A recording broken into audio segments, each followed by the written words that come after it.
నమస్కారం friends, welcome to my channel political colours. BRS పార్టీలో గెలిచిన చాలా మంది ఎమ్మెల్యేలు కాంగ్రెస్ పార్టీలో చేరడానికి చాలా సిద్ధంగా ఉన్నట్టుగా మనకు గత కొన్ని రోజుల నుంచి వార్తలు అందుతా ఉన్నాయి. దానికి సంబంధించి రాజకీయ వర్గాల్లో కూడా చాలా హాట్ టాపిక్ జరుగుతూనే ఉంది. రోజు రోజుకి ఆ ఎమ్మెల్యేలు అంటే కాంగ్రెస్ పార్టీలో చేరబోయే ఎమ్మెల్యేల సంఖ్య అనేది పెరుగుతూ ఉన్నట్టుగానే మనకు సమాచారం అందుతా ఉంది. అయినప్పటికీ కాంగ్రెస్ పార్టీ ఎమ్మెల్యేల చేరిక విషయంలో మాత్రం ఎలాంటి నిర్ణయం తీసుకోకుండా కాస్తంత జాప్యం చేస్తూ కాస్త జాగ్రత్త పడుతున్నట్టుగానే మనకు సమాచారం అందుతా ఉంది. కాకపోతే ఎమ్మెల్యేల విషయాన్ని పక్కన పెడితే మాత్రం అక్కడ ఎంపీలను కానివ్వండి, ఎంపీ అభ్యర్థులకు పోటీ చేయగల క్వాలిఫికేషన్ ఉన్న అభ్యర్థులను మాత్రం చేర్చుకోవడానికి కాంగ్రెస్ పార్టీ మాత్రం తగినంత హోంవర్క్ చేసినట్టుగానే కనబడతా ఉంది. ఆ హోంవర్క్ కి తగినట్టుగానే ఎగ్జిక్యూషన్ కూడా జరుగుతున్నట్టుగా మనకు తెలుస్తా ఉంది. ఎందుకు మరి కాంగ్రెస్ పార్టీ ఏదైతే బీఆర్ఎస్ పార్టీ నుంచి చేరుతా అన్న ఎమ్మెల్యేలను చేర్చుకోకుండా వాళ్ళని పక్కన పెడుతూ కేవలం ఎంపీ అభ్యర్థులపైనే కాంగ్రెస్ పార్టీ ఫోకస్ పెట్టడం వెనుక కాంగ్రెస్ పార్టీ ఉన్న వ్యూహం ఏందో ఒక్కసారి మనం విశ్లేషించే ప్రయత్నం చేద్దాం. మనందరికీ తెలుసు, చాలా మంది ఎమ్మెల్యేలు కూడా సీఎం రేవంత్ రెడ్డిని కలిశారు. వాళ్ళు మాట్లాడిన సీఎం రేవంత్ రెడ్డిని కలిసి వచ్చిన తర్వాత కూడా వాళ్ళు ఒక అపోజిషన్ పార్టీ ఎమ్మెల్యేలుగా కాకుండా దాదాపుగా రేవంత్ రెడ్డితో సన్నిహితంగా ఉన్నట్లుగానే, అంటే రేవంత్ రెడ్డికి కాస్తంతగా అంటే పేరు తెచ్చే విధంగానే వాళ్ళు మాట్లాడినట్టుగా మనం వాళ్ళ యొక్క మాటల్ని చూస్తే మనకు అర్థమవుతా ఉంటది. అలా ఉన్నప్పటికీ మరి కాంగ్రెస్ పార్టీ వారి చేరికల విషయంలో ఎందుకో కాస్తంత జాగ్రత్త పడుతూ వారిని పక్కన పెడుతూ ఎంపీ అభ్యర్థులు సిట్టింగ్ ఎంపీలను చేర్చుకోవడం వెనుక కాంగ్రెస్ పార్టీ వ్యూహం ఏముందని మనం ఒక్కసారి ఇప్పుడు ఆలోచించినట్లయితే వాస్తవానికి కాంగ్రెస్ పార్టీ పూర్తిగా దృష్టి పెడుతుంది కేవలం ఎంపీ సీట్లపైనే. తెలంగాణ రాష్ట్రం నుంచి అత్యధికంగా ఎంపీ స్థానాలను గెలవడం ద్వారా రాహుల్ గాంధీని జాతీయ స్థాయిలో ప్రధానమంత్రిని చేయాలన్న రేవంత్ రెడ్డి కోరిక మేరకే ఏదైతే ఉందో ఇక్కడ తెలంగాణ రాష్ట్రంలో చాలా పకడ్బందీ వ్యూహాన్ని అనుసరించి ఎంపీ అభ్యర్థుల కోసం వేట సాగిస్తున్నట్లుగా తెలుస్తా ఉంది. ఈ ఎంపీ అభ్యర్థుల కోసం వేట సాగుతా ఉందో అందులో భాగంగానే బీఆర్ఎస్ పార్టీలో ఉన్నటువంటి ఎవరైతే చాలా మంచి పేరు కలిగినటువంటి వ్యక్తులు కానివ్వండి, చాలా అంటే ప్రజల్లో మంచి పేరు కలిగినటువంటి వ్యక్తులను సిట్టింగ్ ఎంపీలను కాంగ్రెస్ పార్టీ చేర్చుకునే పనిలో పడ్డట్టుగా మనకు తెలుస్తా ఉంది. అందులో భాగంగానే ఇవాళ బీఆర్ఎస్ పార్టీ సిట్టింగ్ ఎంపీ అయినటువంటి నేత వెంకటేష్ మరియు బీఆర్ఎస్ పార్టీకి చెందినటువంటి టీటీడీ మాజీ బోర్డు మెంబర్ మన్నె జీవన్ రెడ్డిని కాంగ్రెస్ పార్టీలో ఇవాళ చేర్చుకున్నారు. వాళ్ళనైతే చేర్చుకున్నారు కానీ ఎమ్మెల్యేలను పక్కన పెట్టారు. దీనిపైనే రాజకీయ వర్గాల్లో చర్చ సాగుతా ఉంది. కానీ ఇక్కడే ఒక గమ్మత్తైన విషయం మనకు బయటపడతా ఉంది. రేవంత్ రెడ్డి ఈ విషయంలో చాలా జాగ్రత్తగా ఆలోచించి తన వ్యూహాన్ని చాలా పకడ్బందీగా అమలు చేస్తున్నట్టుగా మనకు కనబడతా ఉంది. ఎవరైతే బీఆర్ఎస్ పార్టీ నుంచి ఎమ్మెల్యేలు కాంగ్రెస్ పార్టీలోకి చేరాలనుకుంటున్నారో ఆ ఎమ్మెల్యేలకి క్లియర్ గా రేవంత్ రెడ్డి ఒక టార్గెట్ ఫిక్స్ చేసినట్టుగా సమాచారం అందుతా ఉంది.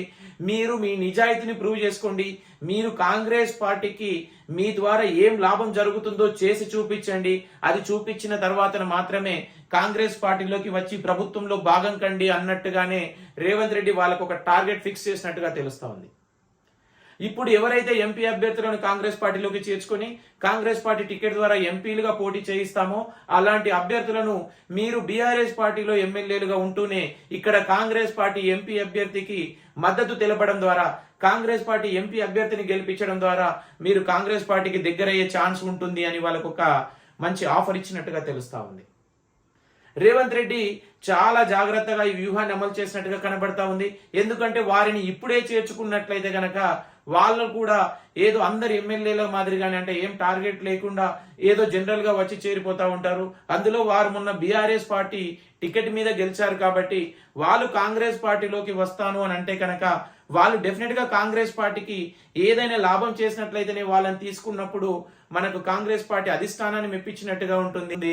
కాంగ్రెస్ పార్టీ కార్యకర్తలు కూడా అప్పుడు ఎవరైతే ఈ ఎమ్మెల్యేలు కాంగ్రెస్ పార్టీకి చెందిన ఎంపీ అభ్యర్థుల విజయంలో కీలక పాత్ర పోషించినట్టుగా ఒకవేళ తెలిసినట్టయితే అటువంటి ఎమ్మెల్యేలు కాంగ్రెస్ పార్టీలో చేరినప్పుడు కార్యకర్తల నుంచి కూడా వ్యతిరేకత వచ్చే అవకాశం ఉండదు. కాబట్టి రేవంత్ రెడ్డి ఈ తరహా వ్యూహాన్ని అమలు చేస్తున్నట్టుగా తెలుస్తా ఉంది.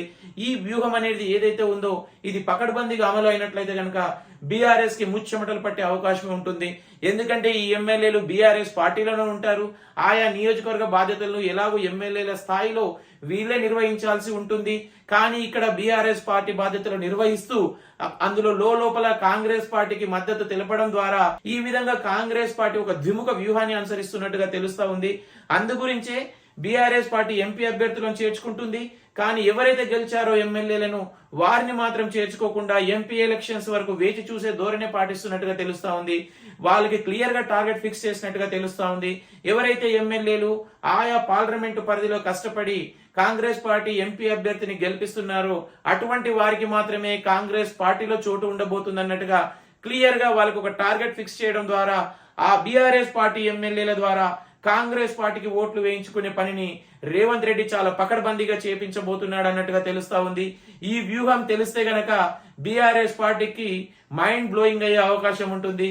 బీఆర్ఎస్ పార్టీ ఇప్పటికే చాలా ఇబ్బందులు పడతా ఉంది. ఆ ఇబ్బందులు పడే అసహనంలో ఏ మాటలు మాట్లాడుతున్నట్టుగా తెలుస్తా ఉంది. సో రేవంత్ రెడ్డి ఈ వ్యూహం గనక బీఆర్ఎస్ పార్టీకి తెలిస్తే బీఆర్ఎస్ పార్టీ దీన్ని ఎలా ఎదుర్కొంటుందో చూడాలి. ఎందుకంటే తన సిట్టింగ్ ఎమ్మెల్యేలను కాదనుకొని వేరే వారికైతే అక్కడ ఇన్ఛార్జి బాధ్యతలు ఇచ్చినట్లయితే డెఫినెట్ గా పార్టీలో ఒక అంతర్యుద్ధమే జరగబోతా ఉంది. సో డెఫినెట్ గా ఆ పని బీఆర్ఎస్ పార్టీ చేయకపోవచ్చు. సో ఎటు తిరిగినా కూడా అక్కడ ఉన్న వాళ్ళ ఎమ్మెల్యే అభ్యర్థులకే వాళ్ళు బాధ్యతలు ఇవ్వాల్సి ఉంటుంది. వాళ్ళు మాత్రం అక్కడ కాంగ్రెస్ పార్టీకి పనిచేయడానికి ఎలాగో నిర్ణయం తీసుకున్నారు కాబట్టి డెఫినెట్ గా కాంగ్రెస్ పార్టీ అత్యధిక స్థానాల్లో రేపు పార్లమెంట్ ఎన్నికల్లో గెలవబోతుంది అన్నట్టుగా మనకు సమాచారం అందుతా ఉంది.